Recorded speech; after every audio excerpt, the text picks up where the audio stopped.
बिस्मिल्लाहिर्रहमानिर्रहीम। अस्सलाम वालेकुम नाज़रीन, कैसे हैं? ठीक ठाक हैं? और क्या हाल है नाज़रीन? मैं जो आपको नुस्खे बताता हूँ वो कुछ होम्योपैथिक होते हैं, कुछ देसी होते हैं। तो ये सारे जितने भी नुस्खा जात होते हैं ना, ये मेरे तजर्बात से गुजरे हुए हैं। तो आज जिस नुस्खे की मैं बात करने जा रहा हूँ ये भी एक हर्बल नुस्खा है। ये इंसान के लिए भी है और कुतबा के लिए भी है। नहायत ही आसान और सस्ता तरीन नुस्खा है। करना ये है कि हमने ना दो चीज़ें लेनी हैं। वो चीज़ें कौन सी हैं? ये है तुख्मे रेहान, ये हमने लेना है 10 ग्राम। और ये है अक्कर, ये भी हमने 10 ग्राम लेना है।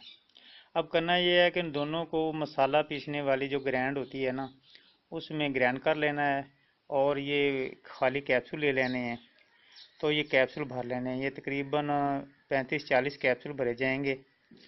तो अब करना ये है कि एक कैप्सूल सुबह और एक शाम पानी के साथ, या दो कैप्सूल आप रात को सोते वक्त भी ले सकते हैं। इसका कोई साइड इफेक्ट नहीं है। ये इससे जिसमें तवानाई भी आती है और ज़कावत हिस्स जो हिस्स होती है जिसे सूरत इंज़ाल कहते हैं, वो भी इससे ठीक हो जाती है। तो ये आजमादा नुस्खा है और बेहतरीन नुस्खा है। नाज़रीन, मज़ीद मालूमात के लिए आप हमारा चैनल देखते रहें, उसको सब्सक्राइब करें।